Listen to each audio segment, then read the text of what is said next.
Today we've got Natalie Para and Ethan Trump from Z-Trip who are going to talk to you about how to pull together your various data sources so you can make sense of it and make business decisions.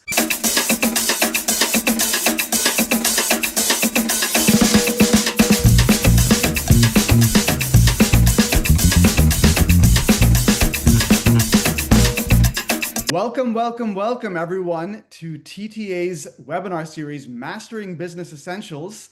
Today is the sixth and final part of it. Don't cry because it's over, smile because it happened. Today we've got Natalie Para and Ethan Trump from Z-Trip who are going to talk to you about how to pull together your various data sources so you can make sense of it and make business decisions. Before that, I want to mention that the TTA Mobilize conference is in Las Vegas this year from November 4th to 6th, and there are still slots open if you want to be an exhibitor or be a sponsor for the TTA Mobilize conference. So hit up Rebecca Tonkinson or Elena from the TTA to inquire about those sponsorship and exhibitor opportunities for the conference. And without further ado, Natalie and Ethan, over to you.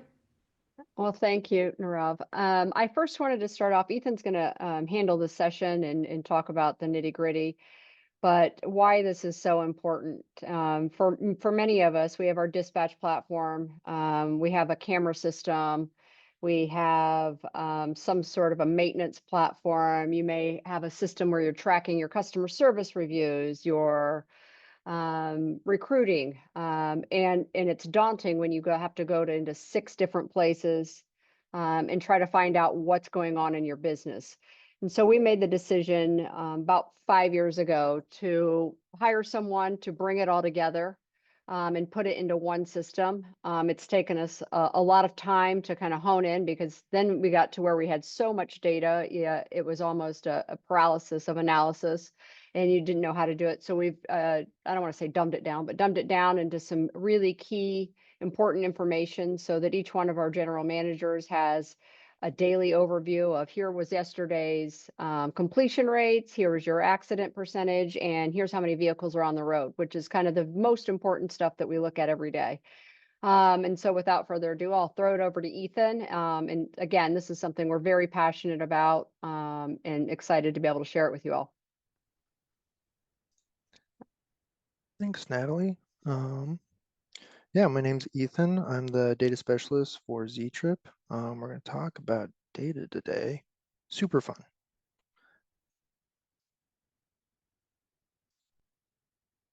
There we go.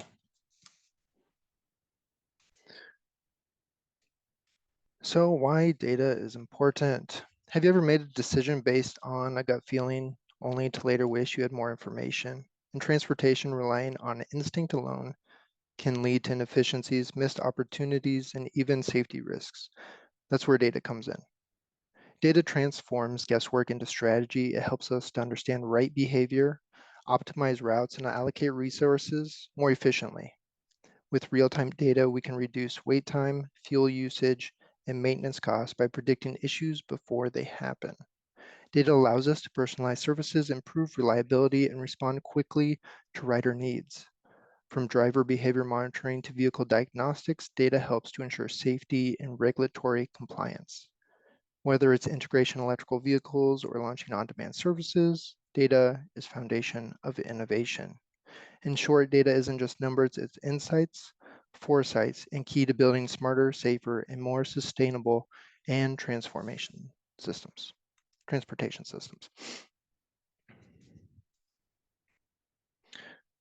So we'll look at 8 KPIs: driver balance, revenue, leads over time, driver instances, bookings, account receivables, maintenance, and driver information. We believe that these are the key things that we should look at. So to start off with revenue, it's a reflection of how well our services are performing, how efficiently we're operating, and how effectively we're meeting demands. We want to look at our 2025 collected versus target, and this shows how we are meeting our revenue goals for the year. Are we on track, ahead, or are we falling behind? We also want to look at collected versus charged over time. This helps us to understand payments behavior, how much of what we charge is actually being collected, and whether the gap is growing or shrinking. We're looking at charge this year versus last year. It's a year-over-year comparison, which reveals trends in demand, pricing, and service expansion. The charge versus collected by location highlights geographical performances. Some areas may have higher collection rates or more consistent revenue streams. And then the last week versus previous week gives us a short-term trend to help us spot sudden changes, whether due to weather, events, or operational issues. Revenue collected versus charge is a key efficiency metric. A high collection rate means we're converting services into actual income. And then the revenue collected versus the average collected is a pretty big one, which shows whether the last week was a typical or an outlier and helps us identify patterns of anomalies. By tracking these metrics, we can make smarter decisions, adjust pricing, improve collections, and focus efforts where they'll have the most impact.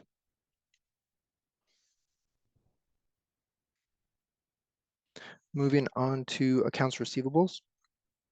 And so this is accounts receivables for schools, hospitals, your contracts that you have with like cities. And so the accounts receivables are a direct reflection of our financial health. They show how much revenue we've earned but haven't yet collected, and managing them well is key to maintaining cash flow. Your accounts receivable by customer helps us identify which customers owe the most and whether we might need to focus on collection efforts. It also highlights our most reliable versus most delayed payers.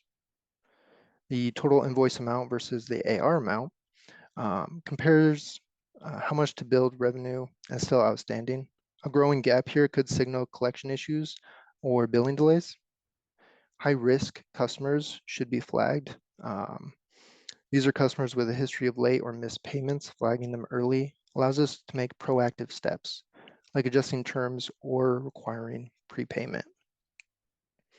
And then we also want to flag payments not charged, and this reveals missed billing opportunities, services rendered but not invoiced. It's a critical area for revenue recovery and process improvement.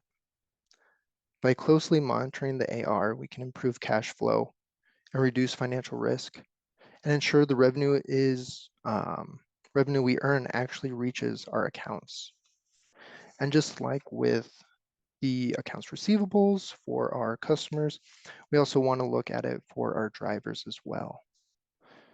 So we need to track what the drivers owe us, whether it's for lease payments, fuel advances, or other deductions. Monitoring driver AR helps us maintain financial balance and fairness. We want to look at our driver's balance over time. This shows us whether a driver's debt is growing, shrinking, or staying consistent. A rising balance could indicate a problem that needs attention. If you have a driver that has their balance grows over 250 in a week without it getting paid down, you need to know. You also want to look at their if they have high credits. Some drivers may have overpaid or have credits on their accounts. These should be reconciled to avoid confusion and ensure accurate reporting.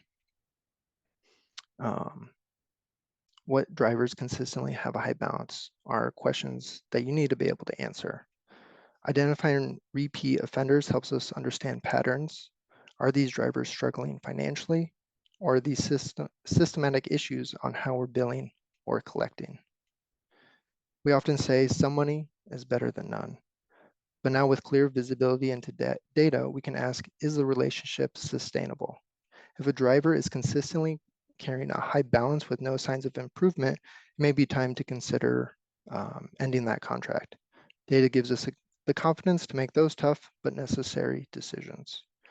Driver AR isn't just about numbers, it's about accountability, fairness, and making sure the partnership is financially healthy on both sides.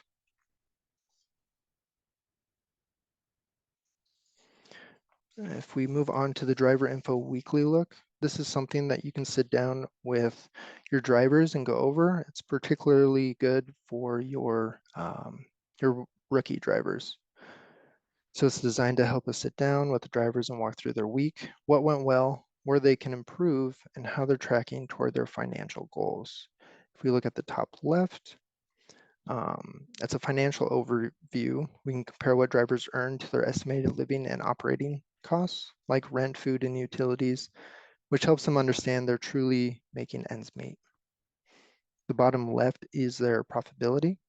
We break down deductions, fuel maintenance, insurance, etc., so drivers see where their money is going with their net revenue. And then we also have their average hourly rate, which helps drivers evaluate if their time is being used efficiently and if their earning justifies their hours.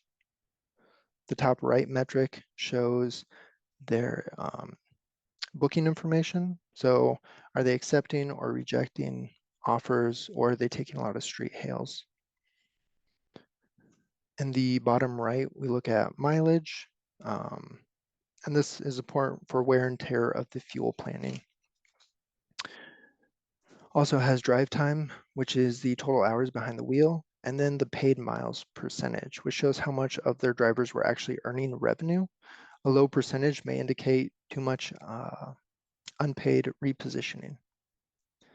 This report is a conversation starter. It helps drivers take ownership of their performance and gives a chance to support them with coaching, tools, or even contract adjustments.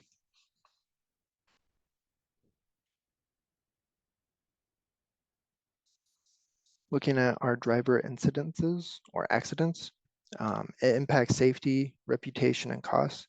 By tracking and analyzing events, we can identify patterns, reduce risk, and support safety driver behaviors. Looking at our driver incidents per camera systems, we use onboard camera systems to detect and log incidences like harsh braking, speeding, and distracted driving. This helps us monitor behavior objectively. A couple of systems would be like Samsara or Nado, and those also use AI to help identify those without manual work. We also look at tags last week and by month. These are incidents tags, which automatically or manually get flagged events. Comparing weekly and monthly trends helps us to see things are improving or worsening. Then we kind of break out accidents into more detail. We track all reported accidents, whether minor or major, to understand frequency and context. The highlights incidences that results in injury, critical for both safety review and insurance supporting. We want to look at severity. We've categorized severity with low, medium, and high to prioritize follow-up actions. And we want to look at the hour the accident happened to see if early mornings, rush hour, or night shifts have a higher accident rate. Each incident has a financial impact from vehicle repairs to insurance claims. Tracking costs helps us quantify the value of safety improvements. The data is for coaching.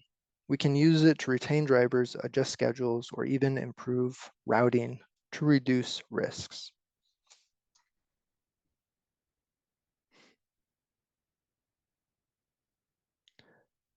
Looking at our maintenance, maintenance isn't just about fixing what's broken, it's about maximizing the uptime and extending our vehicle's life and controlling costs. These metrics helps us to stay ahead of the problem before they become expensive disruptions. We look at our operation time, which is how long the vehicles are actively in service. It's a baseline for understanding utilization and wear. Next is the overall equipment effectiveness, or OEE. Combines availability, performance, and quality to give us a single score of how efficiently our fleet is operating. Looking at our downtime ratio shows the percentage of time of vehicles are out of service. A high ratio signals reliability issues to maintenance delays. Next is maintenance type. We categorize maintenance into either preventative or corrective. This helps us to understand where our efforts are going, and 50% of that maintenance type should be preventable. Scheduled services like oil changes, inspections, and tire rotations are investments in uptime and safety. Next, we look at our purchase orders to help us manage parts inventory, vendor costs, and ensure accountability and repairs. With this, we can ask what vehicles have high costs and downtime. And by looking at the data, we can answer this. Identifying these vehicles helps us to decide whether to repair, replace, or retire. It's about making smart data-driven decisions. By tracking these metrics, we can reduce costs, improve reliability, and keep our fleet running smoothly. Because every hour a vehicle is down is revenue lost.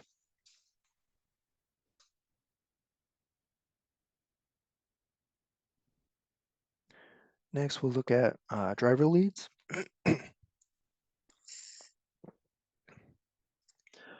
Recruiting drivers is one of the most competitive and critical parts of our operation. This report helps us understand how well we're attracting, converting, and retaining talent. We look at leads count by location, which shows where our leads are coming from. Are certain regions more responsive? Are we targeting the right market? Then we look at contracted, which is who we're actually signing on. This is our conversion rate, the key measure of recruiting effectiveness. But we don't want to just contract them, we want to retain them. So it's not just about signing the drivers. Retention tells us if we're delivering on expectations. We also want to look at the time to contracted or not interested. How long does it take that to move a lead through the funnel? A long cycle might mean we're losing interest or missing the window to close. Then we look at our drive time threshold. Are we qualifying leads based on realistic expectations? Are the leads reaching a satisfying drive time, or are we losing specific people within 90 days? And then with the data, you can answer the question, is your recruiter converting the leads? It's a big question. We need to look at recruiter performance, who's closing leads, who's not, and why. It's about accountability and support. The data helps us refine our recruiting strategy, targeting the right areas, setting the right expectations, and supporting recruiters to close and keep the best drivers.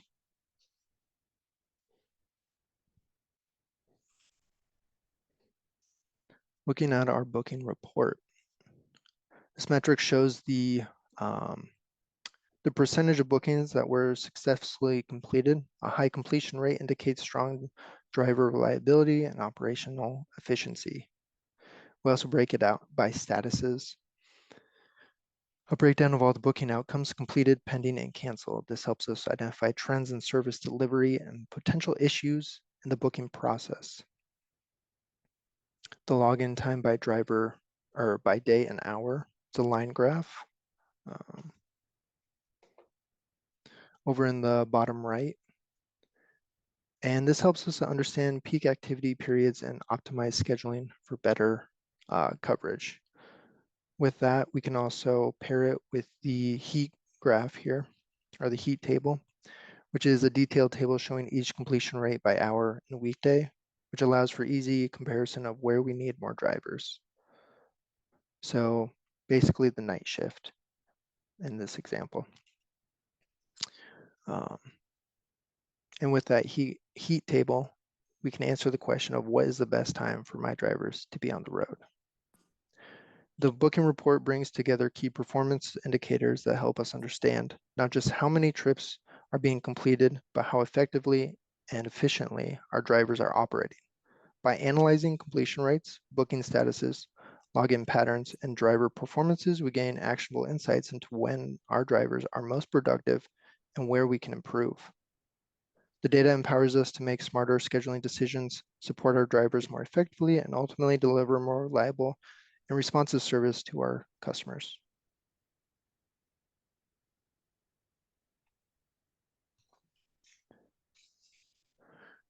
The vehicle score is a comprehensive tool that helps us determine when a vehicle should be retired or sold. It combines multiple performance and condition metrics into a single decision-making framework. This is a perfect example of having data in multiple locations and bringing it all together into one location for more informed decisions on vehicles. Looking at the service score, which evaluates how consistently the vehicle has been serviced according to schedule. High score may indicate high service needs. Then we also look at our miles, which is the total mile relative to the expected vehicle lifespan. Higher mileage typically means more wear and tear. Our maintenance score is based on the cost, reflects our frequency and cost in repairs. A high score suggests the vehicle is becoming financial liability. We also look at the age. Older vehicles may face more frequency and issues and lower resale value. And then we also look at the condition of the vehicle. This measures the physical and mechanical state of that vehicle. And then we can answer the question of what vehicle in the fleet should be sold. By combining these scores, we can objectively identify which vehicles are no longer cost-effective to keep in service. The approach helps us to reduce downtime, avoid escalating maintenance costs, and maximize resale value. With clear view of each vehicle's performance and conditions, we can make smarter, data-driven decisions about when to sell and reinvest in our fleet.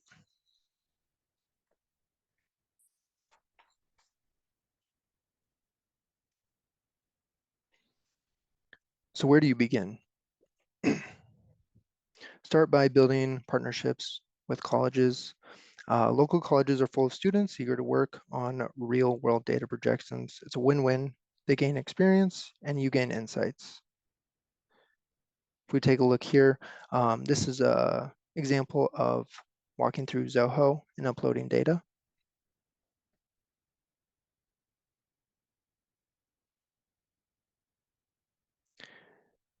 And Zoho is just one of many tools that can be used. Power BI is another option. It's free, and if you want to upload it, then there's a paid version. But this is generating the reports right away.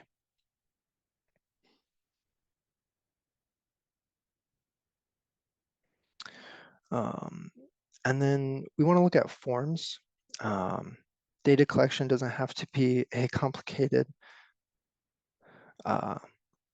Use digital forms to gather consistent structural information that can be easily analyzed. There's a lot of options out there like FormStack, JotForm, Smartsheet, and Google Sheet. These tools are accessible, flexible, and integrate well with other platforms. And just choose what fits the workflow and start capturing the data that matters. And then once you have that data, you want to be able to visualize it. And then this is where Zoho comes in, or Power BI, or a lot of other different softwares out there. But it's a way to build dashboards that turn raw numbers into actionable insights. So the journey to smarter transportation operations doesn't start with massive overhaul.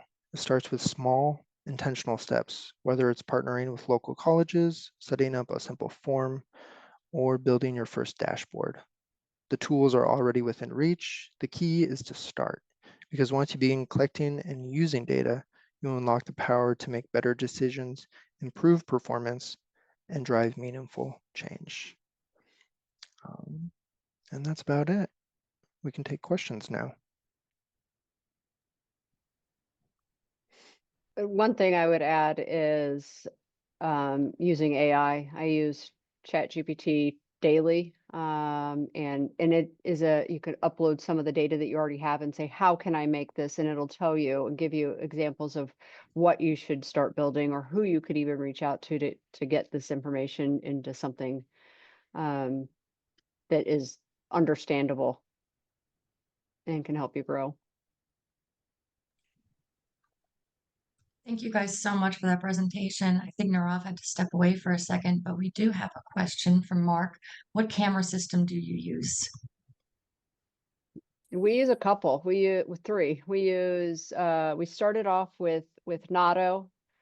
Our main camera system right now is Samsara, but we also have Lytix as one of our camera systems. And sometimes that happens because of acquisitions. We already have a contract. They already have a contract with one of the camera systems, and we just continue to use it.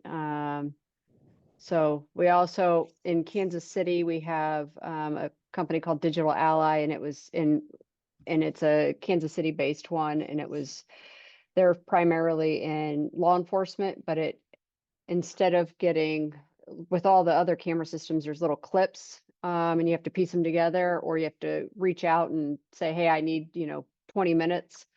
And it takes forever to kind of get those back. The Digital Ally one allowed us to download several minutes and hours at a time, and that was primarily used for our school kid contracts. Cool. Alrighty. We've got another question from Dan Reed. If I were to go out to Fiverr or Uplift, what would you recommend as description of who I'm looking for to do this type of work for me? I'll let Ethan give you his background, but I could also certainly send over the job description we used, but that was 5 years ago to hire Ethan. I don't want to say we took a chance on Ethan, because I liked him. He was one of my best hires, if I'm going to pat myself on the back. But he was new out of school, and willing and wanting to learn. And I think that is important. So if you're looking for someone, there's so many tools out there to help them get to where you want, that it doesn't have to be someone that's been in the business for years and years. You don't have to find someone that's so experienced, because the tools are also there to help. And you also don't want someone that knows everything, and that is willing to learn. But Ethan, if you want to give your background and what schooling you had, or what you would do on Fiverr. And Ethan, before you go, another question from Dan is, Ethan, do you have a younger brother? I do have a younger brother. Why is that? Like to colonial. Oh, yes. I do. But my background is I have a bachelor's degree in computer science, and I graduated from South Dakota State University. I was pretty eager to learn more in the data field. And so for Fiverr, yeah, it doesn't have to be someone that's super experienced, but just willing to learn as well is a big one. And then I think something that's really upcoming is being able to work with artificial intelligence and machine learning. But to start off, it doesn't have to have AI or machine learning. I think starting small and then working up to those bigger things is a good idea. Cool. Well, we've got a comment rather than a question from Kelly. Very impressive. Thank you for sharing. And for everyone else, just pointing out, the Q&A box is in the bottom of your screen. So if you just type in your questions there, we can get to them one by one. While we're waiting for the next question, if any, from the audience, a question for you, Natalie and Ethan, for myself. I mean, what would you guys say, from your experience working in this transportation industry for as long as you have, are sort of the lowest hanging fruit that people tend to miss in pulling their data sources together? Well, with like the camera systems and the fleet systems, they kind of have built-in AI. So if you're using those, you could probably let that go. I mean, not that you want to let safety go or anything like that, but they already kind of have something built in.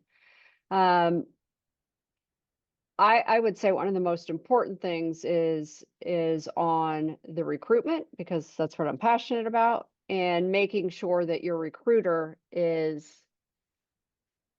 doing their job. I'm very data driven and make decisions based on data, which is hard, especially when people have employees that they've had, that for 20 years or 15 years, and you've had all these, and they're great people, but they're not moving you forward. They're not helping you get to the next level. They're just they've stayed back where you've maybe moved forward, and just making that tough, difficult decision to move on and find someone else that can really help you grow. And every time we do an acquisition, there are people that we have to let go because they were great people, but they aren't moving the company forward. And that's a hard decision. And that's where data can help you make that decision. Indeed. Well, Natalie and Ethan, thank you so much for sharing. This is incredibly insightful and a topic that's near and dear to my heart. Thank you again to the TTA for putting on this awesome webinar series. The recording of this session is going to be shared out with everyone who attended and signed up. And the recording will also be put on the NEMT Experts Podcast, not next week, but in 2 weeks from now. And with that, Natalie and Ethan, thank you so much. Thank you.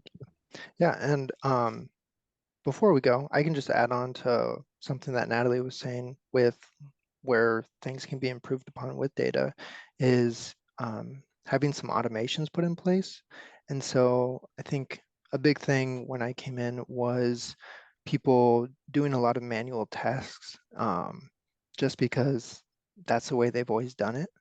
And so being able to identify those tasks and finding ways to automate that, to build a report that doesn't have to be manually created anymore. It's now just auto-generated and emailed out, I think is a big thing, and can speed up processes a lot. Awesome. Awesome. All right. Well, with that, we'll call it a wrap. Thank you again so much. Thank you. Thanks all. See you all in Las Vegas. Yes. Thanks again.